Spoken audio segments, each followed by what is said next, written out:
사순절의 그 절기의 시간적 흐름에 따르면 종려주일이 되는 다음 주에 예수님은 예루살렘으로 입성하게 됩니다만, 오늘 요한복음서 본문의 시간은 예루살렘 입성 직후의 일입니다.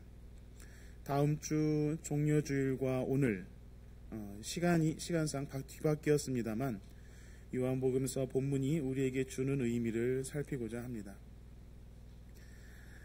예루살렘에 입성하기까지 예수님과 제자들은 위협적이고도 아주 긴박한 시간을 보냈습니다.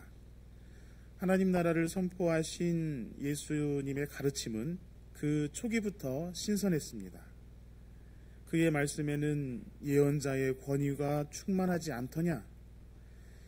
율법의 해석이 율법 학자들과 다르지 않더냐? 예수를 따르던 오클로스 민중은 예수님의 가르침을 듣고서 서로 감탄을 자아냈습니다. 당시 기성의 종교 지도자 그룹은 대표적으로 두 그룹을 소개할 수 있습니다. 하나는 바리새인입니다. 상업으로 부를 축적하고 그것을 기반으로 종교 권력의 야심을 키워온 제야의 세력입니다. 다른 하나는 사두개인입니다. 솔로몬 시대 권력을 장악했던 제사장 사독의 계보를 등에 업고 권력을 쥐고 사내들인 공회에서 정치적으로 전횡을 일삼았던 그룹입니다. 바리새인은 허례허식으로 자신의 빈약한 종교적 정통성을 채우기에 급급했고, 사두개인은 로마와 타협하더라도 누려왔던 권력의 마지막 몫을 챙기기에 급급했습니다. 그들에게서 나오는 율법의 해석과 신앙의 내용에는 구원의 역동성이 나타날리 만무했고, 자신들의 종교 권력을 유지하는 데 필요한 기계적인 타율만을 강요할 뿐이었습니다. 그것에 진력이 났던 오클로스 민중은 예수의 가르침에 눈을 밝게 떴고 새로운 세계를 희망할 수 있게 되었습니다. 그래서 예수님과 그 일행이 가는 곳마다 기적이 일어났습니다. 기적이란 예수께서 선포한 하나님 나라가 실현되는 경험이었습니다. 종교 권력자들의 권력을 위하여 소비되는 그런 신앙이 아니라 오클로스 민중을 사랑하시는 야훼 하나님의 은총에 감격하는 신앙으로 천국을 누리는 경험이었습니다. 그 기적의 연쇄 사건이 바로 예수의 운동이었습니다. 천국 잔치로 밝은 빛이 민중을 비추고 있을 때 어둠 또한 짙게 드리웠습니다. 바리새인과 사두개인은 서로 당쟁으로 견제하던 사이였으나 예수 제거를 위해서 연정하여 힘을 합했습니다. 처음에는 예수를 시험하고 덜미를 잡아서 잘 해왔던 정치적 방법으로 예수를 역사의 무대에서 지우고자 했습니다. 그러나 그 어둠의 계획은 번번이 실패하고 맙니다. 오클로스와 함께 새로운 바람을 일으키면서 유월절 예루살렘으로 진격하는 예수와 무리들을 억누르는 계획은 결국 실패하고 맙니다. 그 결정적인 사건이 바로 예수님의 예루살렘 입성의 사건입니다. 예루살렘 주민들과 또한 유월절을 지내려고 각기 사방에서 몰려들었던 수많은 군중들이 종려나무 가지를 흔드는 가운데 나귀를 타고 입성하신 사건을 목격하면서 예수님을 죽이려 했던 어둠의 세력은 오늘의 요한복음 본문 직전에 12장 19절에서 이제 다 틀렸소, 보시오, 온 세상이 그를 따라갔소 하면서 패배를 인정하기에 이릅니다. 예루살렘의 승리의 입성이 있기까지 예수님과 그의 제자들은 하루하루 긴장 속에서 살아야 했습니다. 곳곳에서 오클로스 민중들과 천국을 경험하면서도 예수님과 일행은 항상 어둠의 세력의 암살 음모에 대처해야 했습니다. 기적을 보여주신 예수님은 종종 이 일을 아무에게도 말하지 말라는 당부까지 하셔야 했습니다. 율법학자와 바리새인과의 논쟁 끝에 민중의 삶을 옥죄던 율법주의를 보기 좋게 혁파하여 그 통쾌함에 민중이 환호를 지를 때에도 예수님과 일행은 어둠의 저격을 피해 서둘러 그 자리를 빠져나와야 했습니다. 어둠의 세력에 의해 쫓길 대로 쫓겨서 진퇴양난으로 몰렸을 때 예수님과 일행은 마지막 모험의 수를 놓게 됩니다. 6월절에 예루살렘으로 입성하는 선택이었습니다. 집요한 어둠의 세력의 살기로 궁지에 몰려서 마지막으로 택할 수밖에 없었던 선택지였습니다. 그리고 적진이었던 예루살렘에 들어갔을 때 바람대로 군중들의 환호와 보호를 받을 수 있을지 그 또한 미지수였던 모험이었습니다.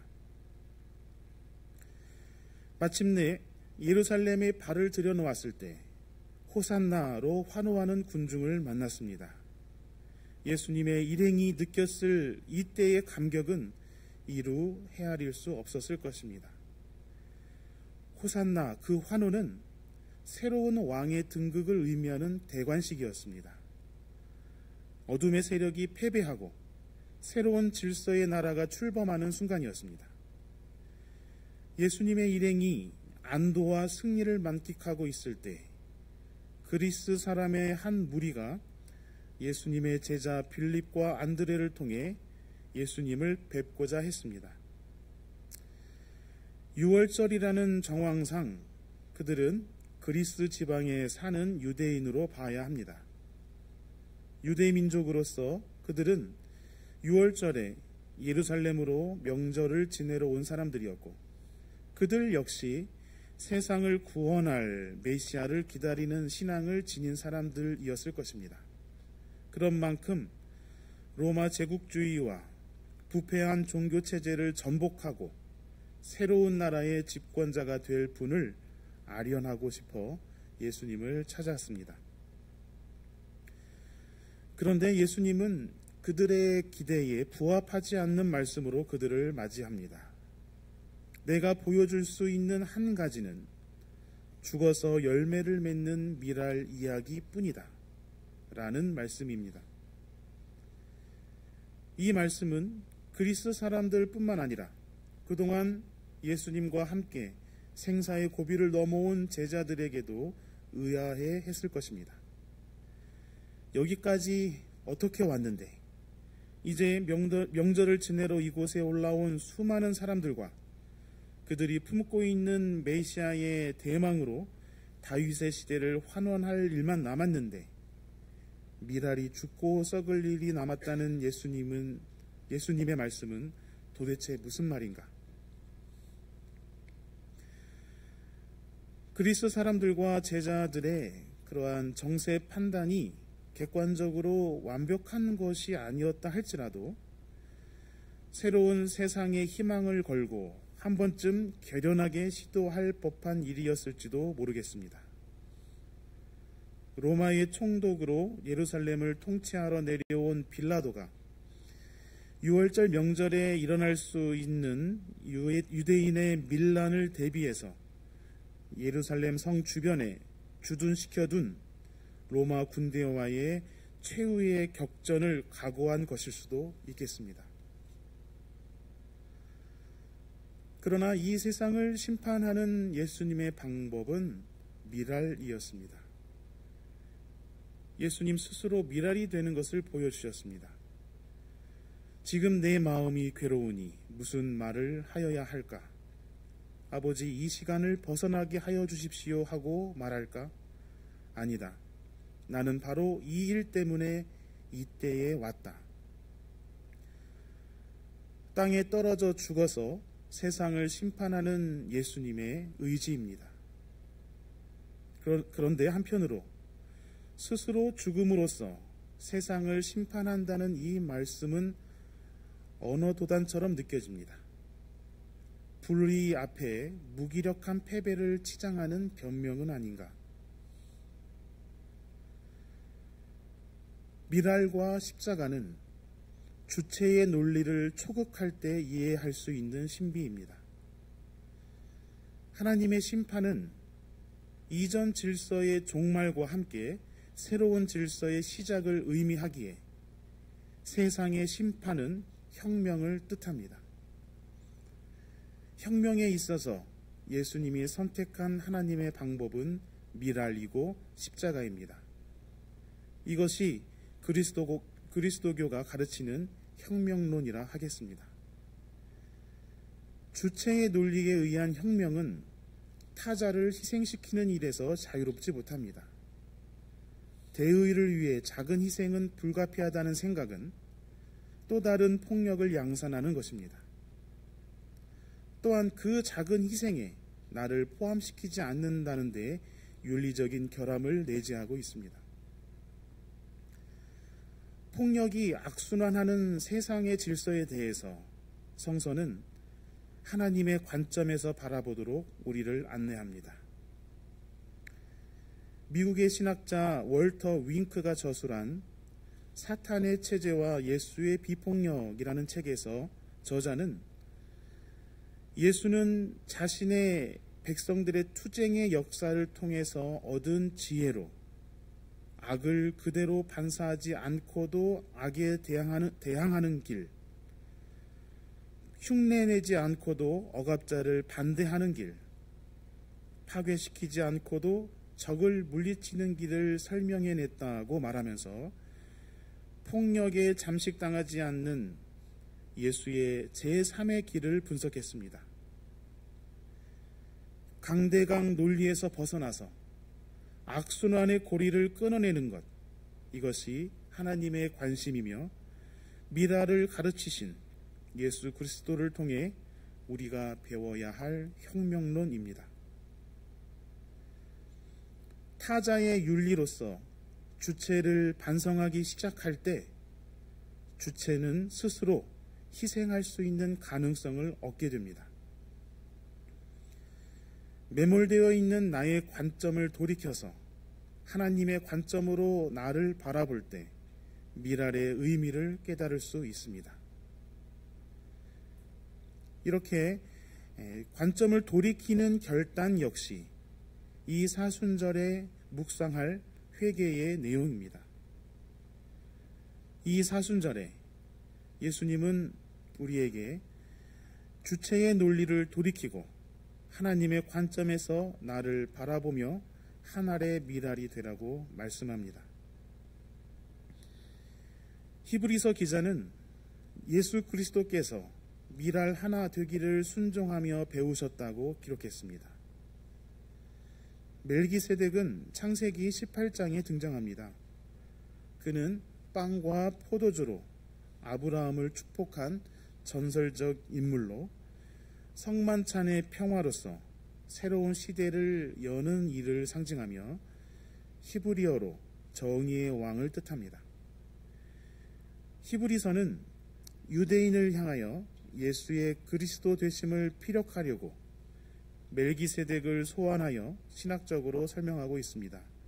오늘 중요한 것은 예수 그리스도께서 미랄 하나 되기를 기꺼이 순종하신 분, 그 순종을 배우신 분이라는 강조점입니다.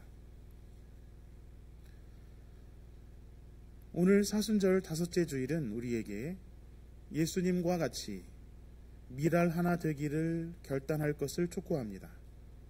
내가 진정으로 너희에게 말한다. 미랄 하나가 땅에 떨어져서 죽지 않으면 한 알 그대로 있고 죽으면 열매를 많이 맺는다.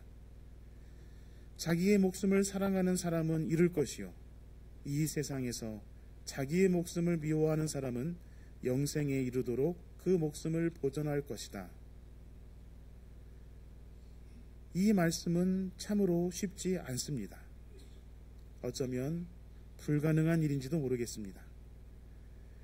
나라고 하는 부족한 존재가 어떻게 예수께서 은유적으로 말씀하신 미랄 하나의 존재로 완전히 변모될 수 있겠습니까? 주체의 논리로 세상을 살아갈 수밖에 없는 우리들입니다. 흔들리고 용기 내지 못해서 두려움으로 문 밖을 나서는 삶을 사는 존재입니다. 오늘 복음서의 말씀은 유독 무겁게만 느껴집니다. 그럼에도 우리는 이 말씀을 늘 마음에 품고 살아가야 하겠습니다. 미랄 하나를 결단할 수밖에 없는 중요한 이유는 우리가 빚진 자이기 때문입니다. 예수 그리스도의 구원을 빚진 자로 우리는 살아갑니다. 죄로 인하여 죽을 수밖에 없는 우리가 예수 그리스도의 속량으로 구원을 얻었다는 우리의 고백은 나와 연결된 모든 존재에게 빚을 지고 살아가고 있는 우리임을 시인한 것입니다.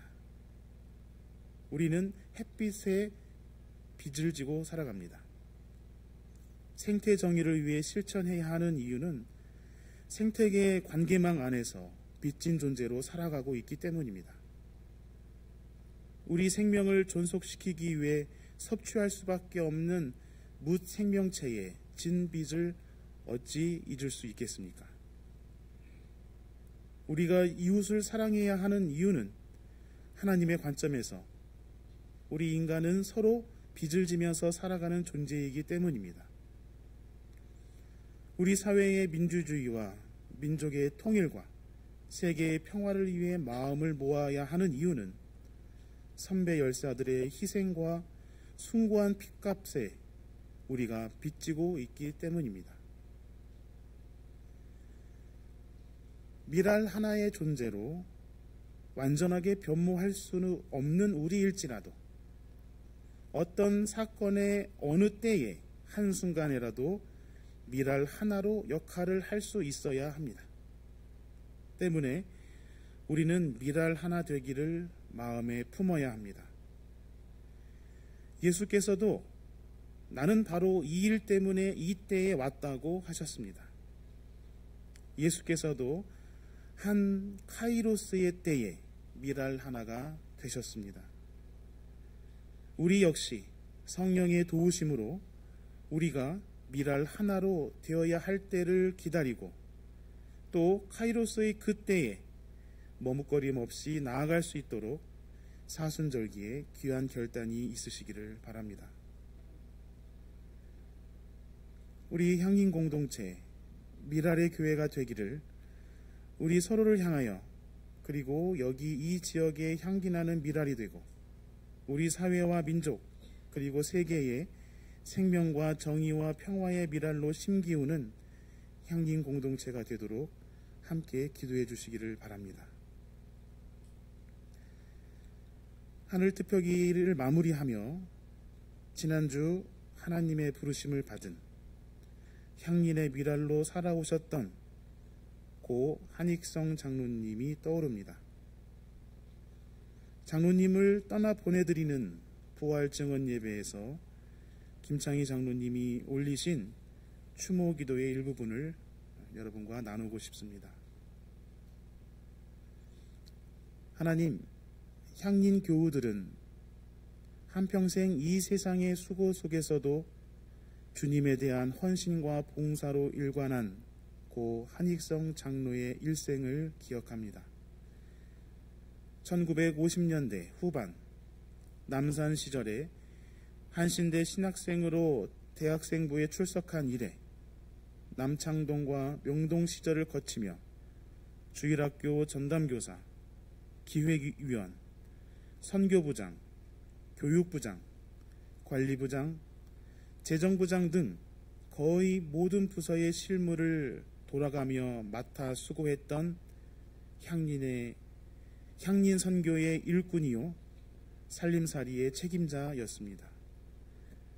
1989년 장로로 임직한 뒤에는 홍근수 목사의 국가보안법 구속 등으로 향린이 세파에 흔들리던 시절 이 공동체를 굳건히 세우는 기둥이 되었습니다.